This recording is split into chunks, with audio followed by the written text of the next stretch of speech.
This is Josie Brown with Author Provocateur.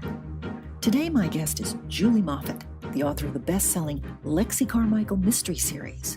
Julie is one of more than 50 writers who will be joining me at the Barbara Vay Reader Appreciation Weekend this April in Milwaukee, Wisconsin. Julie and I will discuss the latest and 10th novel in the series, No Regrets, as well as her new YA series, White Nights. Both feature tech-savvy women who rely on their brains, as opposed to their beauty or brawn, to best the bad guys. So great to speak to you again, Julie. I want to start at the very beginning.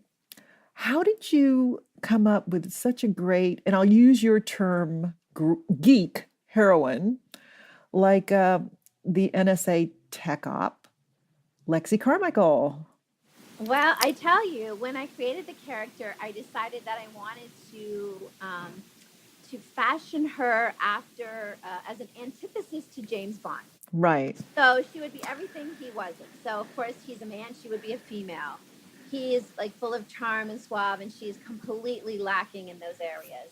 You know, he's got lots of girls. She's never even really had a boyfriend. So I just, he saves the day with his wit and charm and skill, and she's got nothing but a brain, basically, to back her up, her. And he knows lots of people, and she's a loner. So it was kind of, I created her that way. And then I took the title of the first book, which is No One Lives Twice, which is a play actually on the, James Bond movie. So it was kind of that. And also in the subsequent books, I paint her as a geek Bond. I mean, as a Bond geek, sorry. As a Bond geek. She knows, so she knows all this trivia because I personally am also a Bond geek. So I gave her all this knowledge of certain trivia things that she sprinkles it in. So it adds to flavor and fun. I love that. I love it. And I love your little gamey titles. Your like you say, it's a pun title and it's fun. Right. When I first started it, after I decided that I wanted the first title to be that, and then I decided that I was going to make all of my subsequent titles start with the word no, I woke up one night in the middle of the night and I thought, oh my God, what am I doing? I'm creating the No series. What if everybody says no to the No series? Hey. I decided to stick it out. So. Yeah, you could have spelled it Know too, I could have, yeah. Yeah, a little pun there. Yeah. You say that she's had a hard time with guys, but which is typical old school wisdom. The geek girl never gets the guy. But Lexi seems to have fun with the men in her life. I mean, you've got Beefy, you've got Lars, you've got Finn, and of course you've got Slash, who seems to be the guy who's won her heart. Exactly. So the first book, I introduced a lot of the characters, and several of them were male, and several of them, of course, they were all dashing and handsome or interesting in their own ways. And so she basically went from 0 to 100, in like 30 seconds, so in 30 pages, let's put it that way. So from having nobody notice her whatsoever, she has suddenly this plethora of, gorgeous, hot secret agents, rich lawyers, mysterious men. Suddenly everybody's interested in her. And of course, the question during the story is, why are they interested in her? Are they interested in her because she's interesting, or because she has information, or because she can help them? And so that kind of plays out. And she, of course, is completely clueless on any signal or anything like that. So for her, she had to use her brain to figure out how that worked. Wonderful. Yeah. So in book 10, you're sending her to retrieve a package on a fun and sun kind of island, but it turns out to be anything but that. This is No Regrets, of course. Yes. So one thing I do like to do in all of my books is that most of them have some fun destination that they go to. They've been from anywhere from Rome to Hollywood to Papua New Guinea to Africa. She's all over the place, solving cases and ending up in interesting and kind of exotic places. It's kind of fun to stick a geek down into different cultures and see how she adapts not only to being socially awkward, but also socially awkward in other cultures. So it's kind of fun to explore those things. And I also like to travel anyway. So I think my readers like to travel with Lexi and I as we travel around and solve cases and stuff.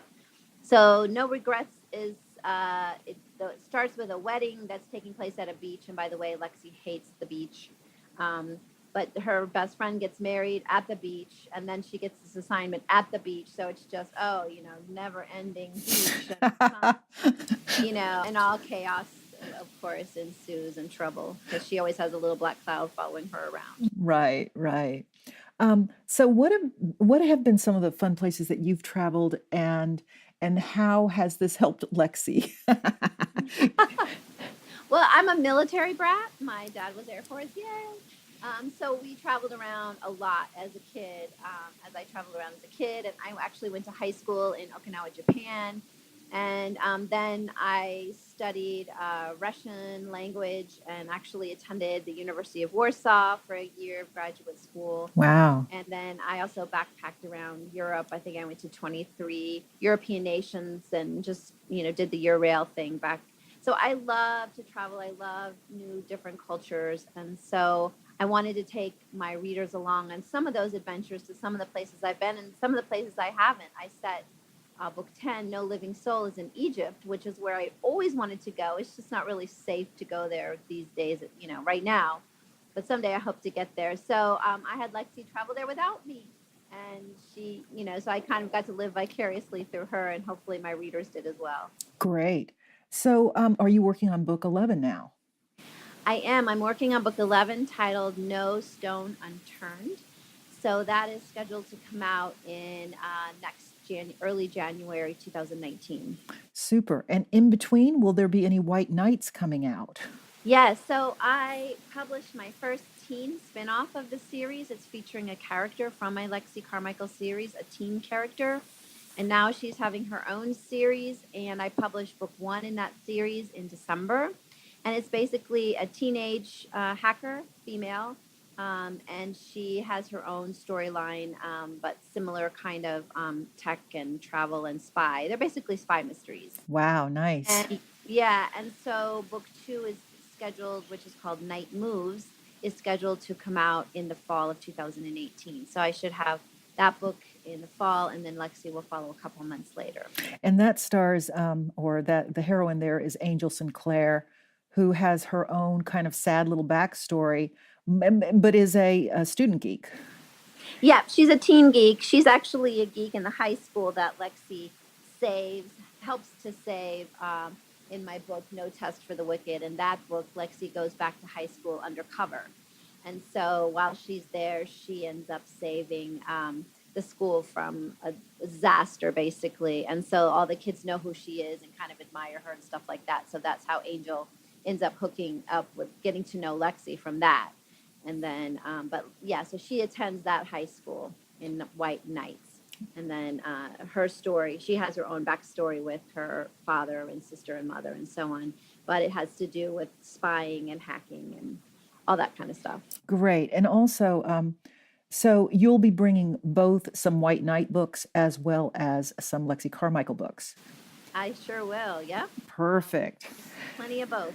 So what do you think is the most fun thing that we do at the Barbara Vay Reader Appreciation Weekend? Oh, it has to be just hanging out with the readers. It is so crazy and it's so much fun. And for me, it's just like I turn into a book nerd when I'm there anyway, because I'm a voracious reader myself. So I just love that I can talk about almost any book, and somebody nearby will have read it or will know what I'm talking about, or will be able to engage, on just a variety of topics that have to do with books and reading. So not only is it fun for me as an author, it's also really fun for me as a reader. So for me, it's like a total win-win situation. I just have a blast. And of course, sometimes I get to sit next to you at the book signing, because if Barbara, makes us go alphabetically by our first names, Julie, Josie, we get to sit next to each other. And that's a lot of fun. It's totally a lot of fun. If I hadn't sat next to you, I don't think we would have engaged as much, because there were so many people there, 500 readers, as well as, 50 authors. And I'm like, I met somebody who I think is a life friend, and she got to sit right beside me just because our names start with J. I know. And, actually, I'd heard of you before I even got there, because our names often show up on Amazon, so if you like this person, you'll like this person. Yes. So our names were linked that way, and so I thought that was just so clever. The name, Housewife Assassin. I thought, oh my God, I have to read this story. So if you remember, I bought your book when we were. Yes, yes. I was honored. I was honored. I loved it. So I was like, okay, and your personality is so wonderful and bubbly and friendly. And I was just like, yeah, same thing. Like, okay, we could be BFFs. If we lived near each other, we would be BFFs. Right. Or we can just meet on some desert island. Yeah. Do that too. Exactly. Cabana boy, right? Yeah. Oh, 3 Cabana boys. 3. Better. Each. God, I love you. Want to hear more about the authors who will be attending the Barbara Vay Reader Appreciation Weekend? Just go to my website, authorprovocateur.com, and click on to the other interviews. You'll also find them on the event's Facebook page. And beneath each interview, feel free to leave a comment about your favorite part of it. Doing so puts you in the running for a bundle of the author's books. Listeners can leave 1 comment per author to be entered for the drawing. This is Josie Brown of Author Provocateur, signing off.